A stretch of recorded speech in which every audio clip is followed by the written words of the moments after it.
অনেক দিন বাদে এই রকম একটা ভিডিও করার ইচ্ছা জাগলো যে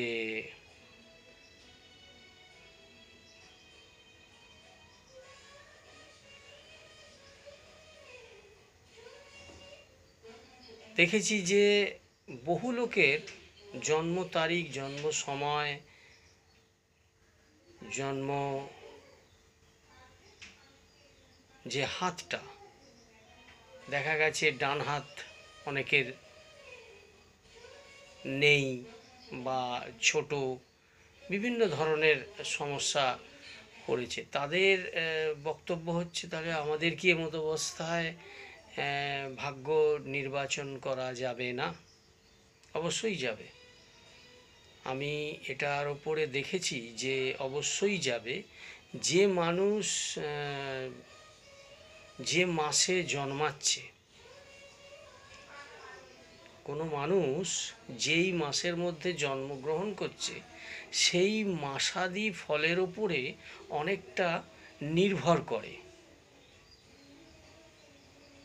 এই নির্ভরের ওপরেই গণনা করে আমি কিছু লোকের ওপর প্রয়োগ করে দেখেছি, তারা ভালো ফল পেয়েছে। যেমন ধরুন, আপনার জন্ম হচ্ছে বৈশাখ মাসে। বৈশাখ মাসের জন্মটা সন্ধ্যের দিকে অথবা দুপুর দিকে হয়েছে। এই যে বৈশাখ মাসে প্রখর তেজ,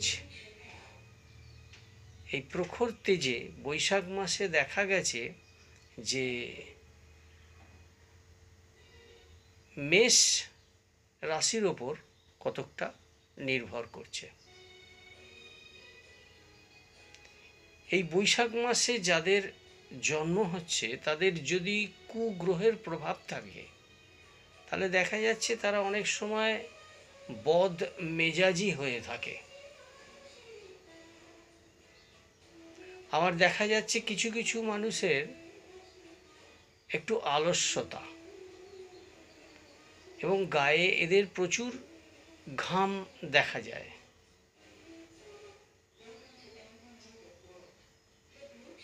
এই বৈশাখ মাসে বা মেষাধিপতিতে মঙ্গলের একটা প্রভাব থাকে, তার সঙ্গে রবিরও টাচ থাকে।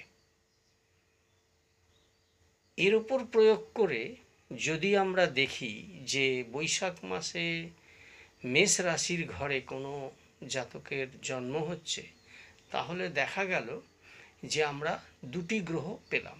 একটা পূর্ণাঙ্গ গ্রহ পেলাম, একটা হচ্ছে মঙ্গল, আর একটা আংশিক প্রভাব পাচ্ছি, সেটা হচ্ছে রবি। তাহলে এই মঙ্গলের জন্য আমরা যদি রক্তপ্রবাল আর রবির জন্য যদি আমরা চুনি,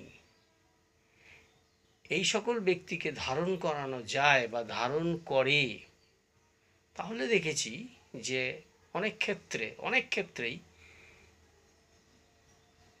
ভালো ফল তারা পেতে পারে। এবার আসছি বৃষ। ঠিক এরকমই বৃষতে যদি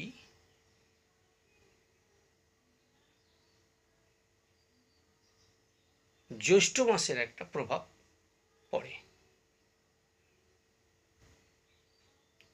এই জ্যৈষ্ঠ মাসেও কিন্তু প্রচণ্ড গরম থাকে। এই জ্যৈষ্ঠ মাসে অনেক সময় দেখা গেছে যাদের জন্ম, তাদের গায়ে একটা অদ্ভুত উগ্র গন্ধ পাওয়া যায়। অনেকেই বলে যে ইস, লোকটার গায়ে কি খারাপ গন্ধ বা কিরকম একটা গন্ধ। এই ক্ষেত্রে দেখা গেছে যে জ্যৈষ্ঠ মাসে যে সকল জাতকের জন্ম হয়ে থাকে, এই বৃষতে শুক্রের একটা প্রভাব থাকে। এই শুক্রের প্রভাবের জন্য অনেক সময় তারা খুব মিষ্ট স্বভাবের হয়ে থাকে বা মিষ্টভাষী হয়ে থাকে এবং অনেক লোকের প্রিয়তা অর্জন করতে পারে। কিন্তু এর ওপরে যদি কোনো কুগ্রহের প্রভাব দেখা যায় তাহলে তার বিপরীত ফল প্রদান করে। সেহেতু আমরা যদি এই শুক্রের জন্য তাকে হিরে অথবা সাদা পোকরাজ বা জারকান ব্যবহার করতে বলি, দেখা গেছে ভালো ফল সে পায়।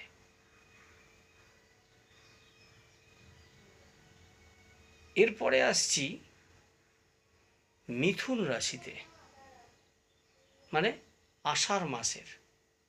এই আষাঢ় মাসে যে মিথুন রাশি,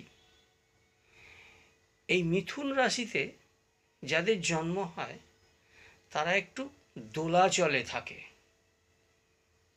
অনেক সময় দেখা গেছে মাইন্ড স্যাটিসফ্যাকশন পায় না তারা। এই কাজটা করলো, এই কাজটা কি ঠিক হবে, ওটা করলে ভালো হতো। এতে করে তাদের একটা কুপ্রভাব পড়ে।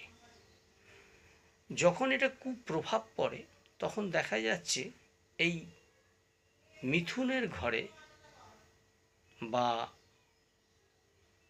আষাঢ় মাসে যাদের জন্ম হচ্ছে তারা যদি বুধ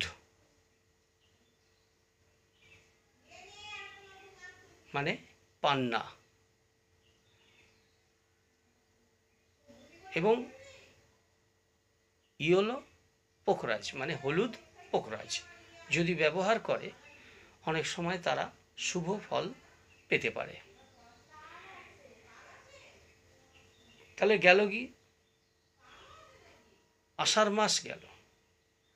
এবার আসছে শ্রাবণ মাস। এই শ্রাবণ মাসে দেখা গেল যে কর্কট রাশির ঘরে শ্রাবণ মাস পড়ল। এই শ্রাবণ মাসে যাদের জন্ম হচ্ছে তারা একটু ঘ্যান ঘ্যানে স্বভাবের হয়ে থাকে। এই শ্রাবণ মাসে যাদেরই জন্ম তারা ঠিক মতন অ্যাডজাস্ট করতে পারে না অন্য লোকের সঙ্গে। এখানে যদি তাদের মুক্ত পড়ানো হয় বা মুক্ত পড়ে তাহলে কিন্তু তাদের শুভ ফল আশা করা যায়। অথবা যদি সোনা বা রূপো, শুধু সোনা বা রূপো হাতে পড়ে তাহলেও সেখানে তাদের কাজ হয়। এরপরে হচ্ছে ভাদ্র, মানে সিংহ রাশির ঘরে হচ্ছে ভাদ্র মাস।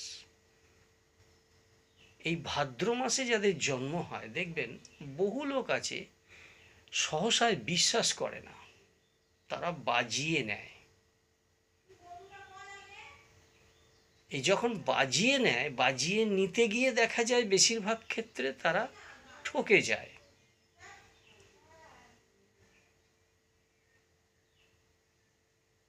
এই ভাদ্র মাসে যাদের জন্ম তাদের একটা রবির প্রভাব তাদের পড়ে।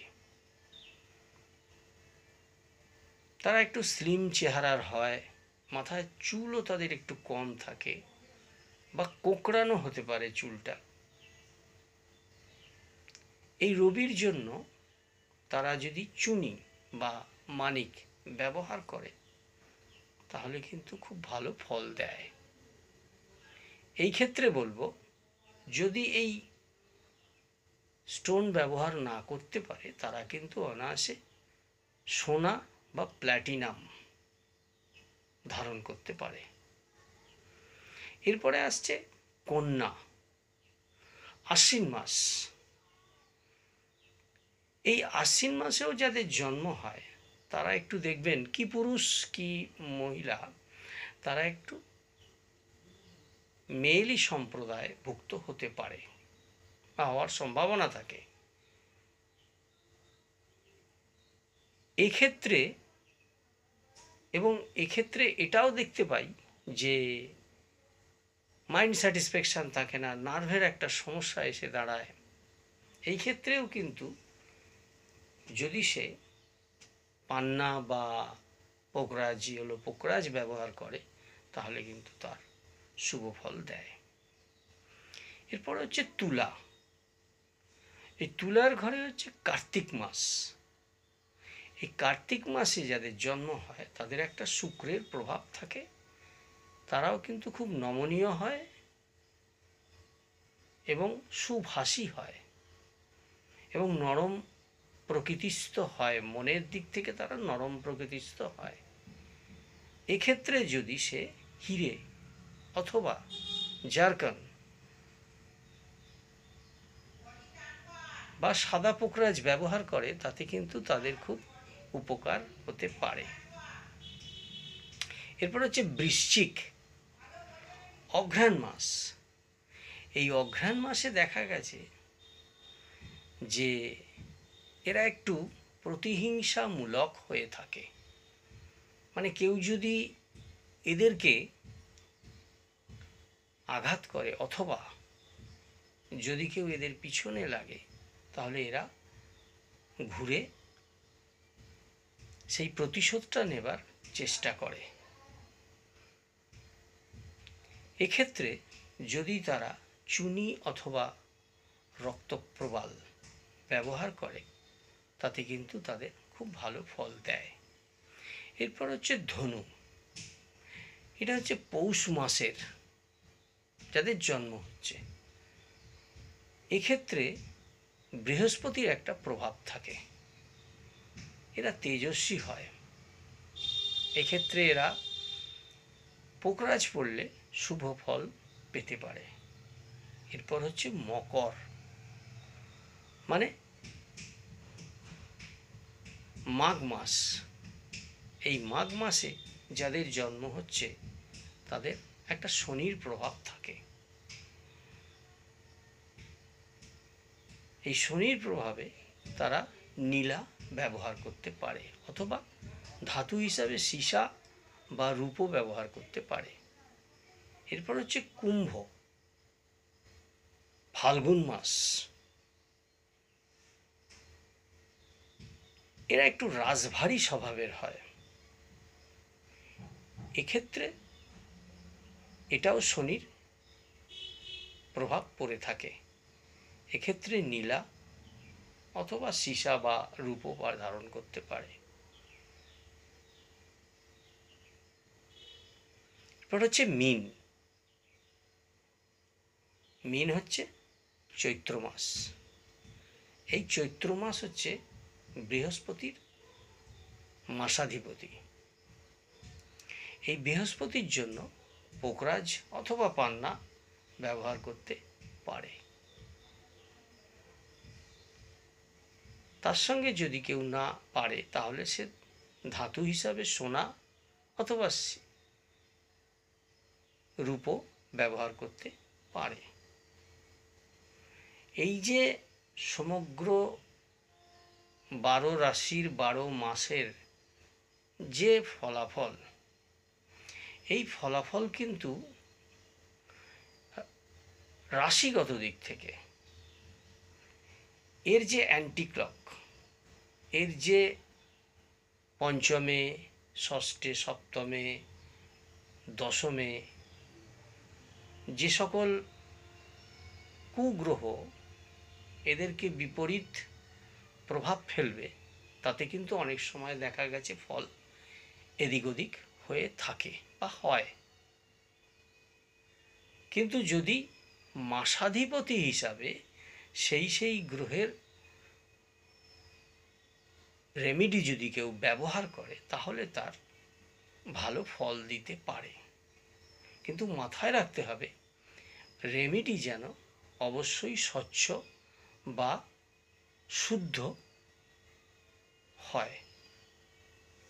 নমস্কার।